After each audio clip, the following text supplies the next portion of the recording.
Live from the studio of his parents' basement, the Have You Seen It podcast.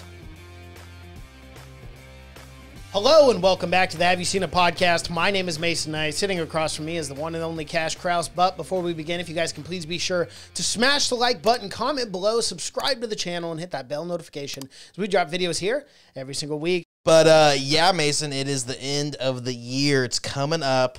It is a big time for movies. Well, you know, the biggest We're wearing one. our sweaters. We are wearing the sweaters. You got a Christmas sweater I on. got a National Lampoon one. And I got a Cosby sweater on. You too. Which went out of style around 2014. Right, and I also had to, you came into the studio, you offered me some water. I had a couple cocktails in my said, hand. what? I said, squeeze Said, Cash, you have never came in with a cocktail before. It was a mix between Game of Thrones and Cosby. I was like, do I take the one he offers me, or do I take the one he didn't offer me, or is that a trick? Joke's on you, guy. Joke's They on were you. both. They're both. The thing is, that's what Cosby was so good at it. He was. Because he always tasted a little roofie, you know, and he got Right. good at it eventually. The tolerance, too. Where he could take a full roofie in. So no matter what, Barely people are affected him. I'll take both. He's like, Well, and even if it did, he'd pass out for an hour and then wake up and then do what he had yeah, to do. he'd set an alarm. He did. He did. That alarm woke him up, unfortunately. Unfortunately, that man is a monster, but he is free. Really is. And Let's he was remember America's that. dad. Let's Okay? remember that. He is, and he is very free right now. Very free man. Happy holidays, guys. Happy holidays. Happy holidays. Anyways, yeah, these are pretty easy to find these days. Oh, I bet. There's not not. too many people buying them. It's just a massive, giant red flag you're wearing. Yes, on your body. maybe. Well, anyways, Mason, what are we watching today? This is a huge one. All jokes aside, biggest one of this the year. is fucking biggest. 13 years in the making. Yes. Yeah. 13 years yet. We're going to jump into this. We're going to jump into this because it's a mixed bag of emotions for me, Cash. Absolutely. I think I'm right there with you. There's some things that were just so well done and other things where I'm just scratching my head being like, you had 13 years to write the dialogue for this. Here we go. It is James Cameron's Avatar, The Way of the Water, or Avatar 2, the sequel to the Avatar that came out in 2013, which is the highest grossing film of all time. Right now it sits around $2.9 billion. Powerful. It will reach that $3 billion one day through re-releases 20 years from now. It will be the first film to reach $3 billion. And they 'Cause this also one ain't re-released doing it. They all no. Well, I'm once, and it'll be re-released again, maybe in another 5 years, and it will reach that $3 billion through that re-release. But this is the second one. This is the most expensive film of all time. They're saying $350 to $460 million before marketing, Advertising. before advertising. Which you know they spent probably about that same much just in. That's usually how it goes. Yeah. But yeah, I would say it's probably closer to that 460 also than that 350. Yeah. That is insane. It is wild. And James Cameron actually even came out and said, in order for us to make a profit on this film must surpass $2 billion at the box office.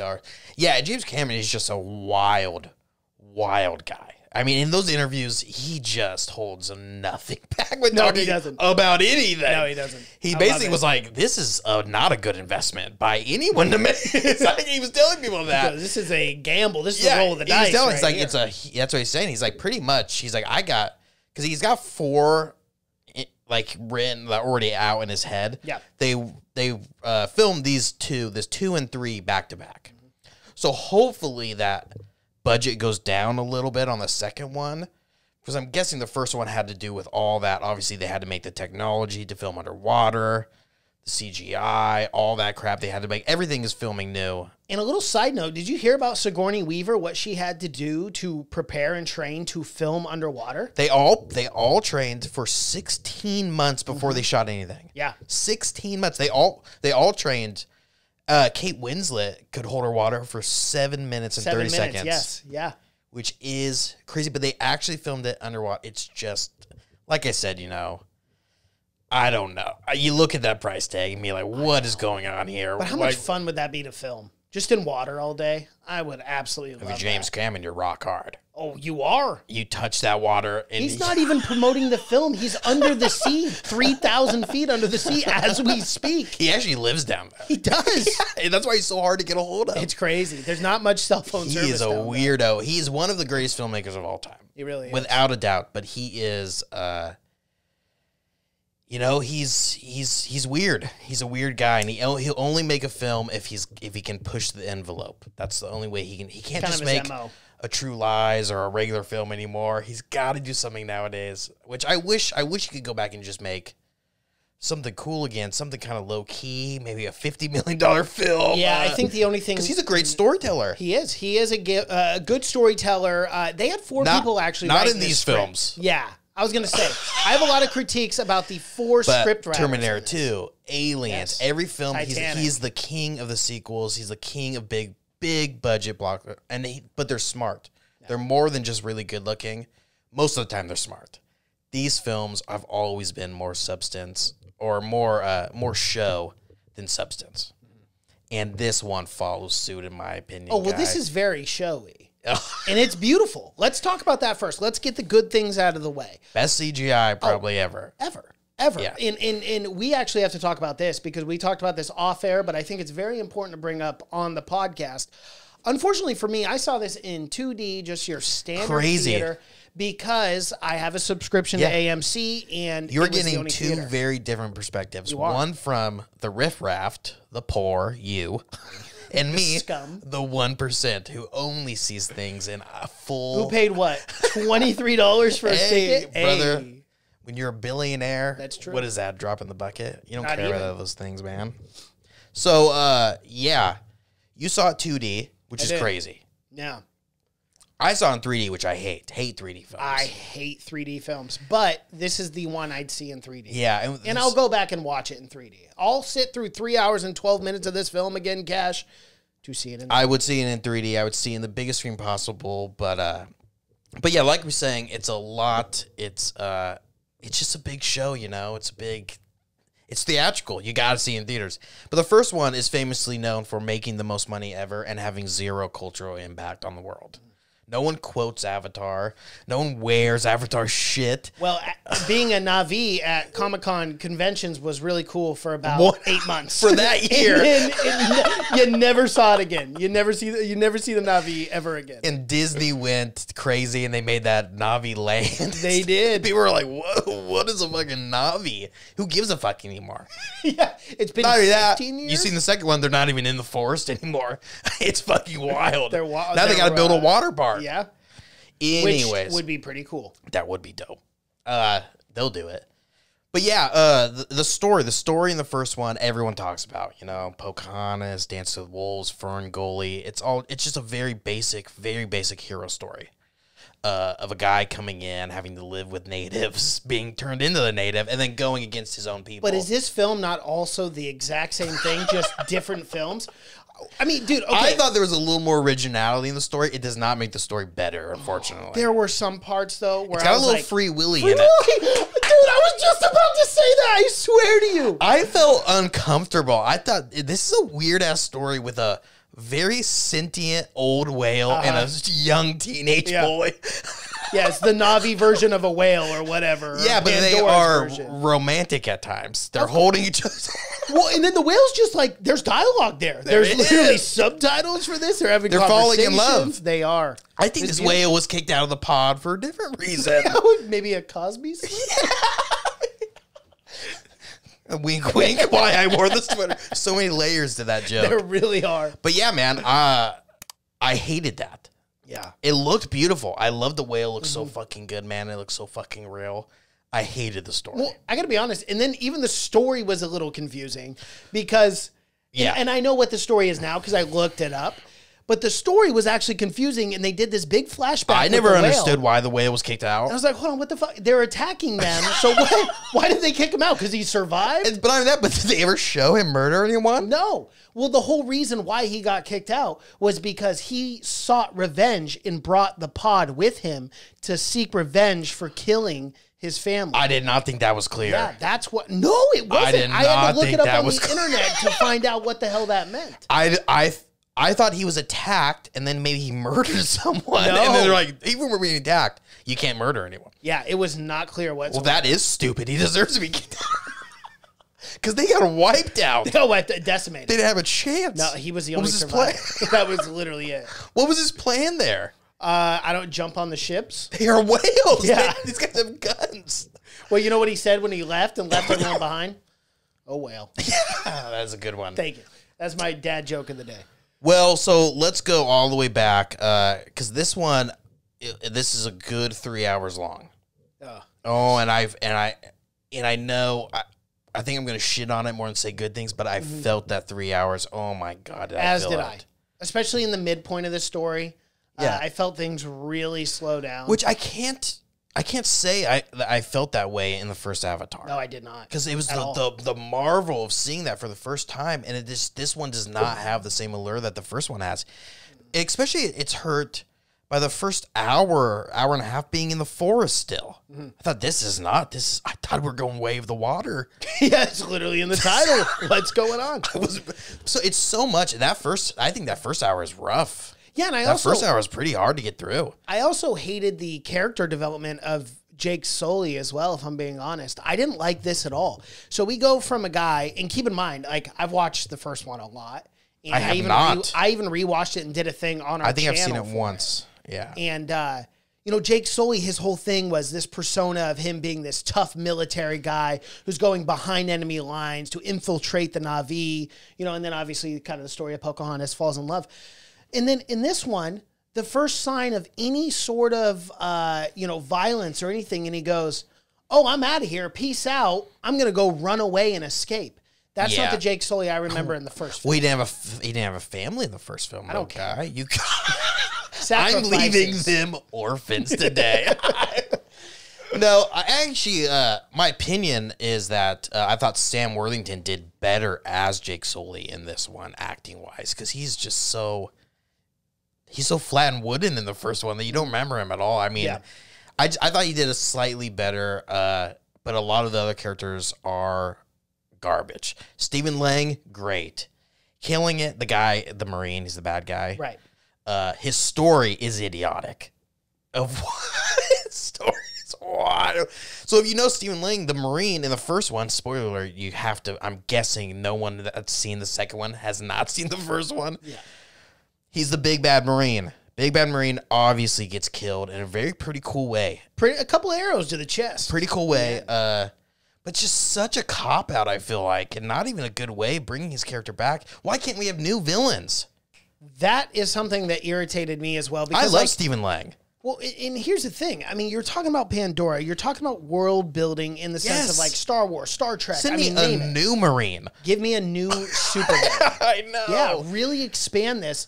And that's kind of the biggest problem. Or send me a new guy that's coming in. Okay, well let's talk about what happens to Stephen Lang. He gets fucking arrowed, which is pretty much spears. Yeah. Gets a couple of them in the chest.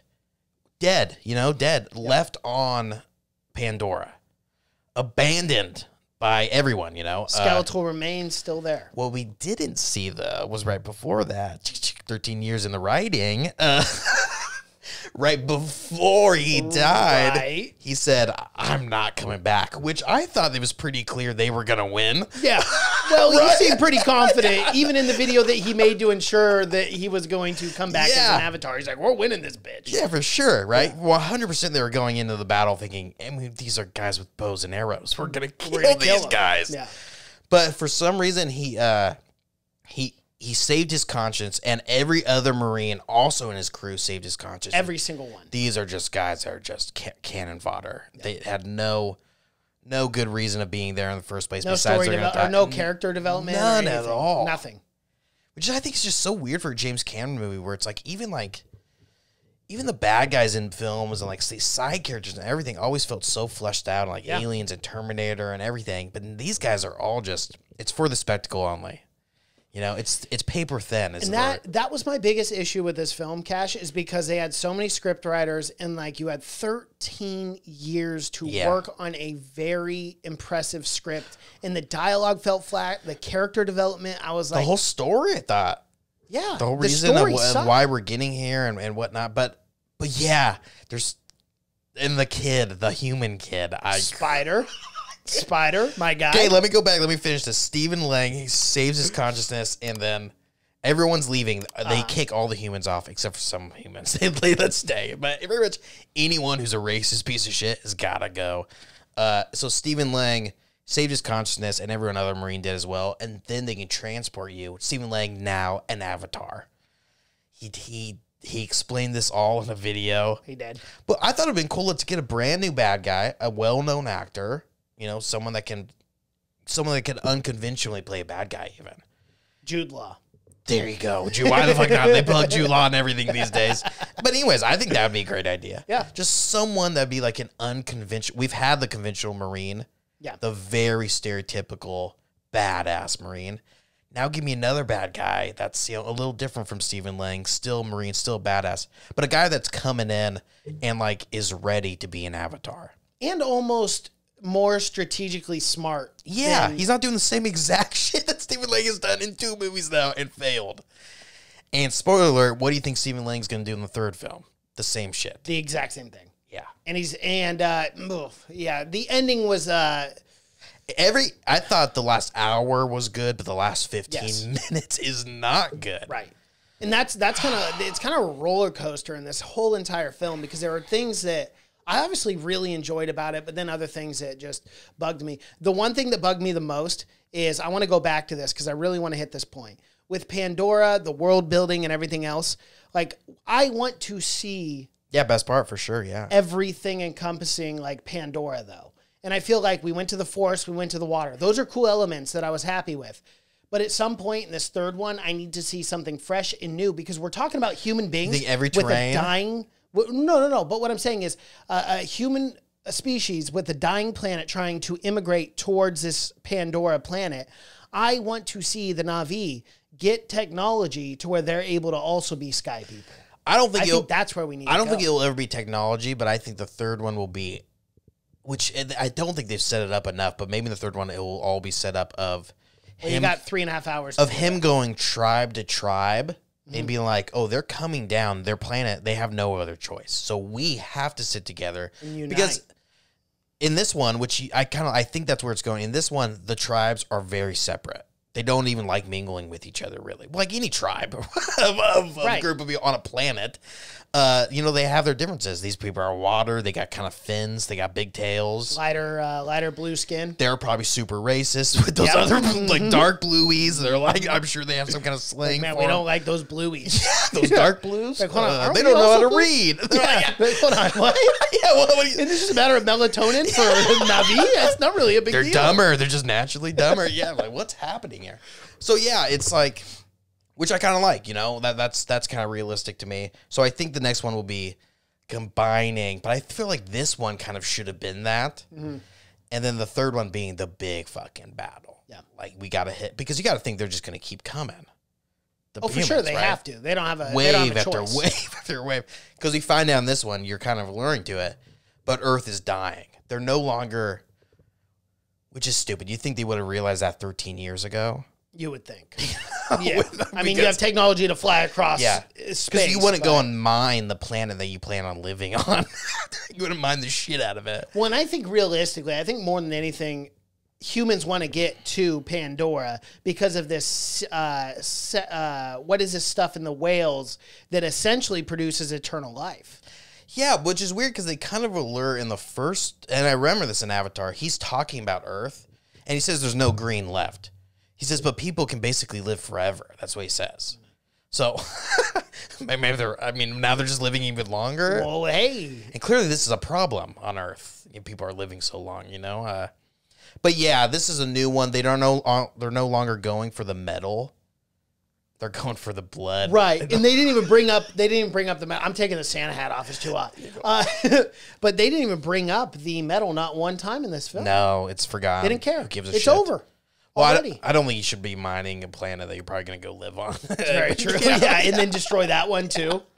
Yeah. But they will. They'll do the same thing. It's very obvious where they're going with this. But yeah, man, it was like I said, it was a ride for sure. It was so fucking long. I did at times where it was kind of being like, is this gonna be over? Mm-hmm. And checking my phone and was seeing there's another half hour left.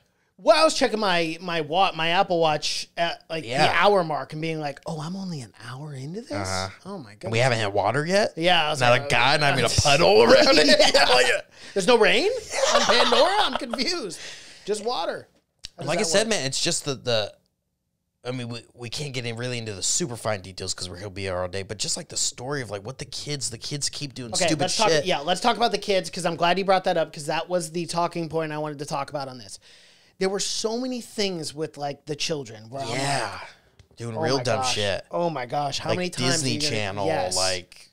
And I know they're also trying to cater to a younger audience with Avatar 2, but I felt in so many ways it was more... Kind of, it's still very adult in ways. Some ways. I don't think James Cameron would ever cater to one audience. He's trying to make a film for everyone to go But you can agree that there was far less action in this one. Well, because there's way more kids in this one. Yes. There's 0 kids in this one, which of course there's kids around. They're not all just going to be acting like adults. But I think they should have been acting like a little more like they're part of a tribe.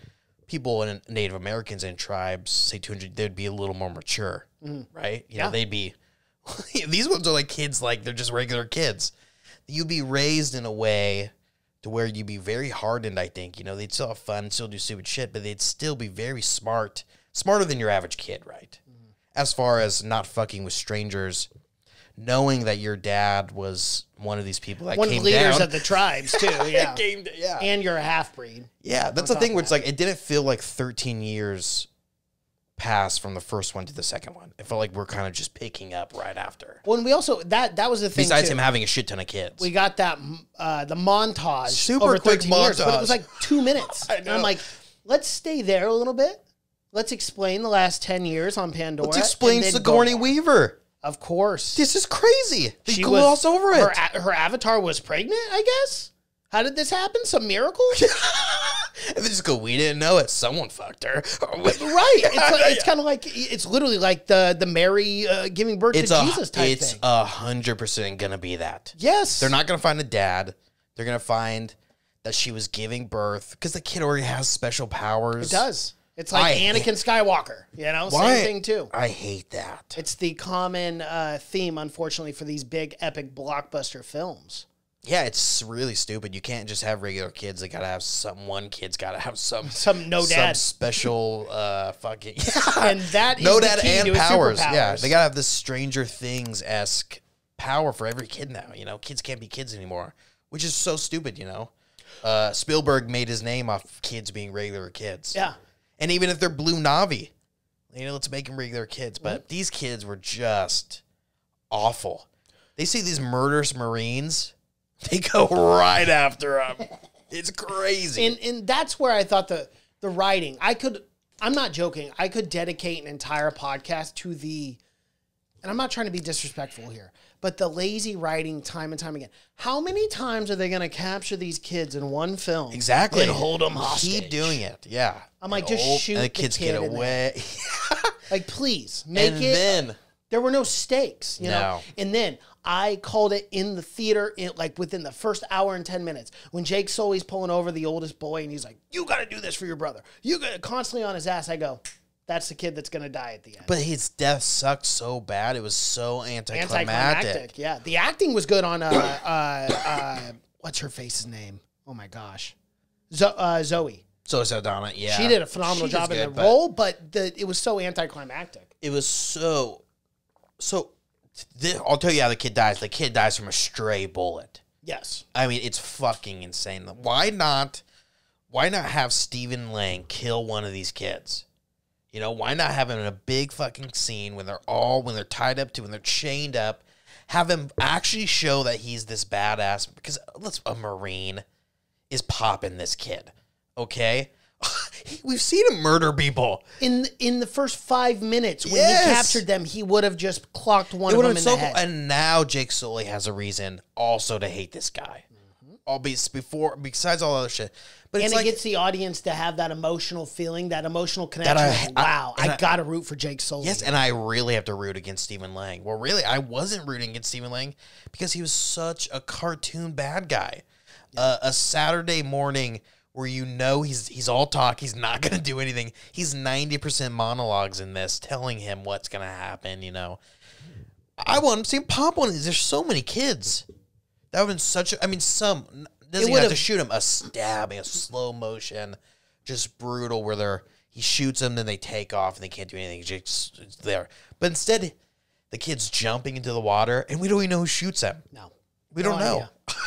A nameless Strable. Marine that got killed 2 seconds later. And that's what's so frustrating, because you had a great opportunity to really propel this franchise into this new emotional like feeling with the audience of being like, wow, I cannot wait to watch this Marine die. Like actually die and go away forever, because he literally just murdered a child. Yeah, it's but they didn't do it. But it was Cameron was.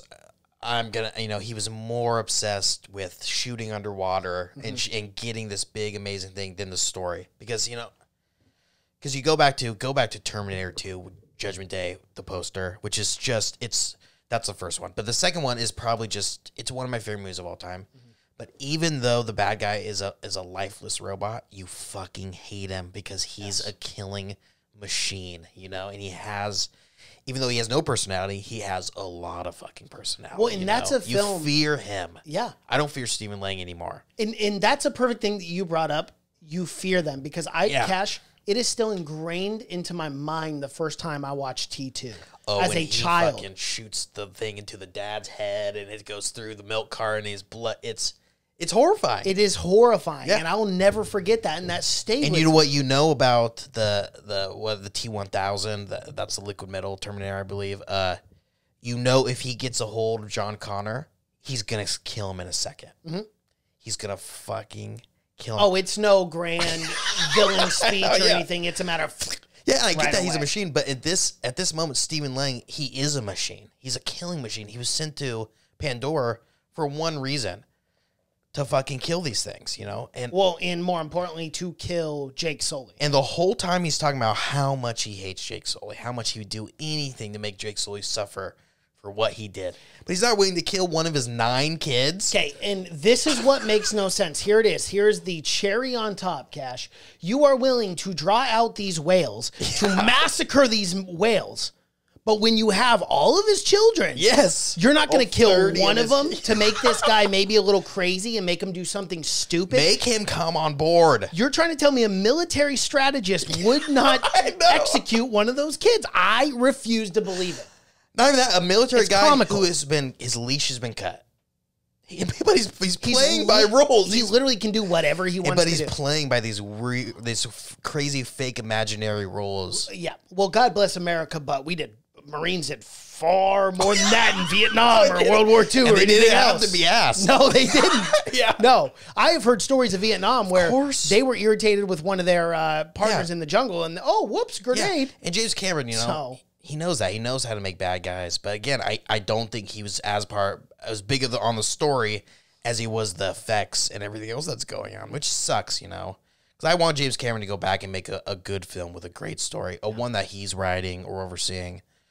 Not one where he's just behind the camera in a wetsuit. And we do this quite often on this podcast. We complain about everything. Now, I want to go back to something good. These are glaring things, though. They are glaring things. I'm not, we aren't going at these small things. No. These are very, very big plot points, story points that it's like, okay, we could have done far better. Yeah. Given 13 years to make this film. However, I want to go back to this again. I'm just going to say it one more time.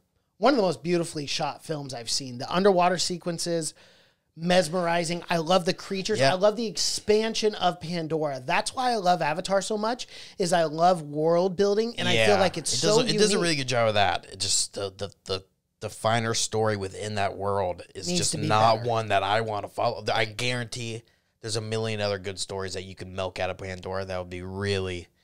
really fucking, but both these stories, man, I was really hoping by the second one, they would be like, okay, we coasted on the first one with the first story. But it feels like they're coasting on this one as well. But I gotta be honest with you. I understand what you're saying with the first one to a big point. And there are a lot of the same themes. I've seen that film so many times. But I enjoyed the story so much more in the first one, and it was much more compelling than this one. I just wasn't as compelled. I know, well, because, like I said, like all the things we talked about, it's like I really felt fear from Stephen Lang in the first one. I felt like he really did hate these people, I feel like they tried to make it more conflicting for him, and with like having the human son Spider. and being like a Na'vi, but like it's just there was never enough there to be like, where's the development between these two characters?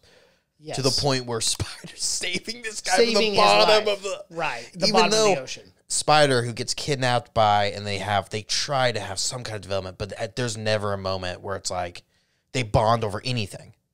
No. Well, it's like not one moment Not where it's one like, thing. oh, like he did something all right, I did something all right. Like I see there's flaws in my dad, and he sees flaws in me. But, oh, I see good in him. yeah, like Right, there's none. something there. Like there's nothing. Not a thing. Nothing at all. And then at the very end, for some reason, Stephen Lang is floating at the bottom of the ocean. It would have been just the easiest just to swim away, let that guy Just keep swimming. backstroke out of there and be like, I barely knew him. Mm-hmm.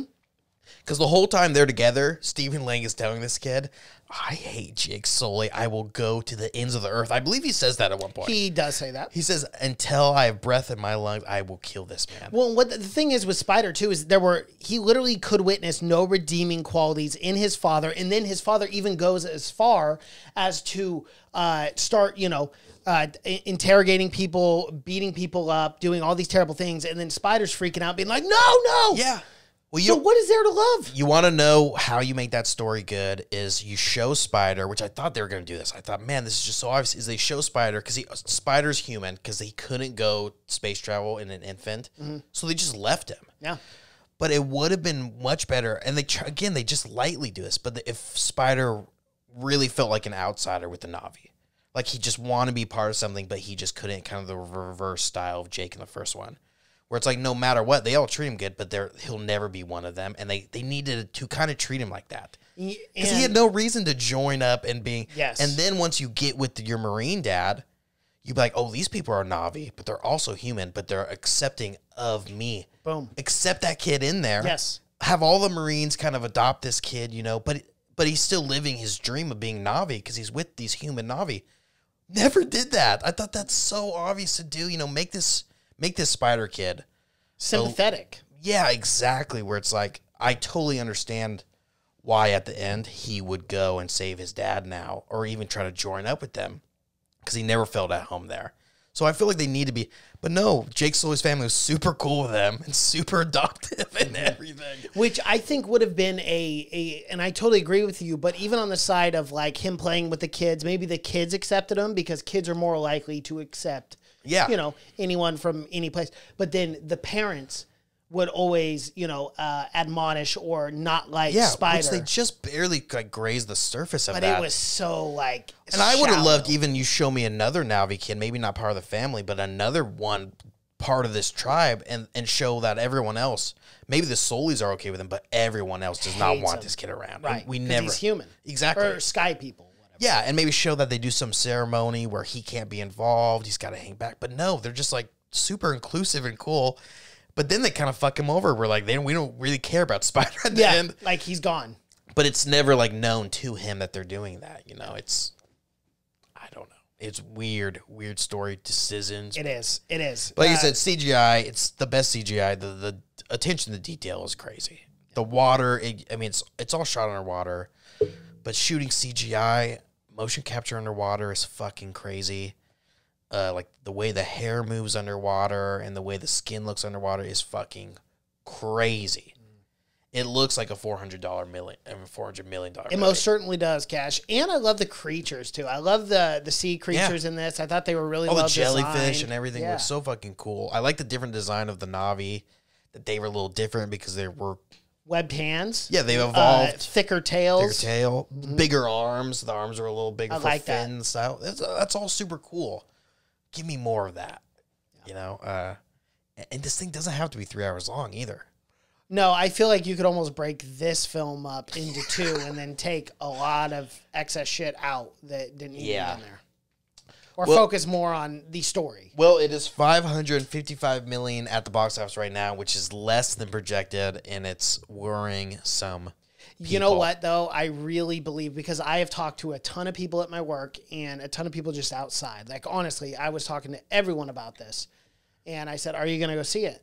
And I would say probably about 70 to 80% of the people I talked to said, me and my family are going to go. We haven't seen it yet, but me and my family are going to go see it on during the Christmas break. Yeah, it's over the weekend. And well, then that's why it came out this week, is because there's nothing coming out until the next blockbuster coming out is Ant-Man and Quantumanium. That's coming out sometime, I think, in later February. So this is going to have 6 weeks on its own, and it's a testament to kind of how bare bones the market is right now for films. So, but it's not. It's going to make easy. It could easily make $2 billion. It's not going to make $3 billion. It's not going to reach the original. No. But it's going to take some time to make that $2 billion too. It needs to have. I mean, it's crazy because you look at Avatar. Avatar was #1 at the box office for like 6 or 7 weeks. The first one. Yeah. You know, nothing was touched. It didn't lose like any of the momentum going into the second week, which is fucking crazy. You usually have like a 50 to 60% drop. I think if they can do that same thing, I'm not saying they're going to, but if they can do that same thing over this weekend, it will make $2 billion. Because I mean, the first 2 weeks to make $1 billion, that's half your money back already. Yeah, they won't make. I don't think they'll make $555 million. Well, definitely not domestically. Globally, I think it'll slow down too because China. This is global though. Yeah, I know that's global. Yeah. But China's dealing with COVID lockdowns pretty bad right now. So. I'm Yeah, assuming that's going to affect the overall box office, for overseas. It can't fucking hurt that bad, man, because I know like the #5 film, highest grossing film this year is a Chinese film that I've never even heard of, which is so fucking crazy because this original film, I know we're going long, but this original film, 2013, came out right when Hollywood, this is the film that broke into China, if you remember. Avatar was? Yeah, this is the film that was like Hollywood was like, oh, we're gonna start accepting this now. Of like China is a huge market now, and this is the first film that really broke into China and made a shit ton of money. So it's just wild. So yeah, people we were will in Tuna for defy 13 years ago, man. The lockdowns in order to go see it. Well, I mean, they saw that other fucking movie this year to make it the 5th highest grossing film of all time. So yeah, well, I've been seeing that those reports coming out in like the last 2 weeks, like just headlines and stuff saying that there's stricter lockdowns over there. I don't know. I don't live in China, so I don't fucking know what's going on over there. But that's just what I was reading. People are still gonna go out and fucking see this in droves in fucking China for sure. But I mean, if that's the reason it does bad, if it doesn't make $2 billion, I don't think it's because China was in lockdown. I think it's because this film was not that fucking... Story wasn't great. Yeah, I think the story just... but the third one's going to happen no matter what. Yes, but Disney is holding off on the 4th and 5th. I would too. Yeah, after the second and the story, I would wait. Yeah, because Disney right now is in a crazy spot as well. The sequel to The Way of Water is Avatar: The High Ground. It is a 130-page treatment. So you gotta think this one's in the mountains, right? Snow. All the elements coming together. I told you. God. And then what is the 4th going to be? Fire? It's going to be Avatar Dune. They're going to be in the desert. It'd be funny just seeing them with like bandanas and stuff. Fuck it. Dune was good. Let's just make a Dune. Yeah, they're like brown Na'vi. They're not even like blue. But like yeah, that man, light brown, that sand brown where they blend in. I Like I get it, man. You know what I mean? They got real small hands. Yeah. I don't know why, but yeah, that's crazy, man. 130-page. Oh boy. So yeah, you can imagine that's going to be pretty long. They say for every 1 minute of screen time, it's one page. However, in a film like this, I would say far more because you have a lot of description, 100%. A lot of things. So yeah. 130 in Avatar world could probably hit 3 hours again. Oh, this one was probably 130 pages. I'm gonna guess that would be. But like you said, that rule is so hit and miss these days because you could have 18 pages describing the way the water looks by James Cameron because he's a fucking psychopath and he loves water. He just loves being wet. He's a very dry man and he needs water. But yeah, man, I mean that's gonna be 3 hours plus. You'll never see an Avatar film under 3 hours these days. No, never again. Okay, so let's jump into this, Cash. I'll ask you first. Rate this from 1 to 100, percentage-wise, and then I will pull up Rotten Tomatoes and we'll see if we're anywhere near it at all.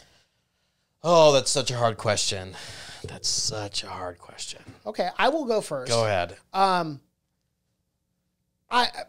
It was beautiful. I say it all the time. It was beautiful, but the story just was so lackluster for me. So with the A of the feeling of it, of the beauty of watching it on screen is an A, the story a D. Therefore, for me, this is gonna get just a C from me. Just Wow, a C. geez, Yeah. that's a little It right is- around where I'm at. That's Yeah, and normally I'm a lot higher than you on Yeah. ratings, but dude, it was middle of the road. It's not a terrible film. I'm not going to be like, this is the worst film ever or anything like that, but I was just very disappointed. I know, because the thing that hurt this is you're never gonna get that shock of seeing Pandora for the first time. We've seen it, where you're never gonna get. That was like the first one. The first one, I was like, oh my god, I'm here. I'm in it. I'm in Pandora. You know, I didn't want to leave my seat. I didn't want to go anywhere. This one, man, I was looking at my phone. I was like, if you're not gonna have the shock of being in Pandora the first one, then have the story that the first one didn't have. You know, Correct. You know, cover your ass in other ways. Did not at all. I think James Cameron just thought if we're shooting this thing in water, people are gonna come out and see it. Which, to be fair, he wasn't wrong. I did go out and see it. But Oh, of course, anyone's gonna see this. It was the highest grossing film of all time, the sequel to that. So I'm gonna give it a low C as well, Mason. I will give it like a 70, a 72. Yeah. And I hate telling people that. People were asking me like, was it good? And I don't want to tell people not to go see it. Okay, so that was the same problem I ran into. I had and a see lot it, of yeah. people ask me, but because I'd always bring it up, as I told you, I'd bring it up to everyone, and they're like, "Well, is it good?" And I go, and they're like, "What?" I go, "It was good. That's what I say. It was good." I say everyone that I say it looked amazing. That's what I say as I go. I'm like, it looked. I think for most people that will be enough. Yeah. For most people, yes. Yeah, for sure. But for people these who days. literally critique film and watch it, or just people that religiously, enjoy a good story. Yeah. You know, people that like it, like a good story. You know, you're good. It's not like we are poking holes to trying to poke holes. These things are glaring things, in my opinion. But yeah, go and see it. It's still going to make a shit ton of money. I actually do think the acting is better in this one. Kate Winslet is in this. Yes. She plays Ronell, the pregnant wife. She does a pretty good job. Edie Falco is in this as the general for some reason. They that's interviewed right. her, and she's like, she literally shot this film maybe like 4 years ago. Well, they started filming this in 2017. And she literally thought the film had already came out and bombed. She's like, she had That's no so clue. funny. It's so funny to me how some actors can just be so oblivious. Well, so that for a lot of, well, especially if it's a movie like this, where it's like a movie that you don't really like champion for Or care about. Yeah. Yeah, it's just for a lot of people it's a job, you know. A lot of people, Yeah, there's nothing wrong they'll with do it. it and then they'll never see it because they're not interested in the film. But I thought Edie Falco, she's a great actress, but I thought that was pretty funny. That's hilarious. Yeah. And of course, you shoot a film 5 years ago, you are gonna think it came out. Oh, for Right, sure. Yeah, yeah. I would have. Yeah. Normally, film comes out. When you shoot it, it typically comes out no longer than 18 months after you shoot it. Hell no, yeah, that's a long post, yeah, for sure. Well, Mason, that is our long end of the year Avatar. That's okay. We only went 15 minutes over. It's our 13 time. years. I've been It thinking is. about this review for 13 years. And I really feel like if we did our old school format where we used to talk 2 Oh hours my about a film, God. we I could would have love to, done- and I could break down this movie I scene by know. scene. I know we really could. We could go probably 4 hours. Oh, easily. Yeah. Because you remember, we would do films that were an hour and 50 minutes. We go 2.5 hours talking about it. They were good, but this is a film you could break down and be like, this was amazing, or this really sucked, or... All right, well, go and see it. I'd still recommend Yeah, that. I would still, it's still an experience. The story wasn't my favorite, but still an experience. And I'm going to go see Avatar 3 because maybe the story gets better. I've been hearing some inklings from like James Cameron and whatnot that the story in 3 is completely different than this one. And they're actually going to expand upon the world. And I'm paraphrasing, but that's what he said. Well, we should have done that in the second He one. should have done that in the second. You know? Which I did like the water people and stuff, but I mean, you could have even done more with it. But hey, whatever. Yeah, they're gonna have to have some kind of system to where maybe a telephone line to where they can contact tribes a little faster. Okay, by than the like way, the pigeon system or where that's going at, because they're gonna need to coordinate some attacks here. yes, in BT Dubs, the Sky people are coming back. You're gonna have water avatars. You're gonna have sky ones. You're gonna have mountain ones. You need to have a radio or something because it's gonna be tough. It's gonna be tough. Alrighty, everyone. Well, that's our review for Avatar 2, The Way of Water. Wow, powerful stuff. If you guys like what you've seen here, please be sure to smash the like button, comment below, subscribe to the channel, and hit that bell notification as we drop videos here every single week. Thank you so much for watching and listening. My name is Mason Knight. That is Cash Krause, and until next time. Bye.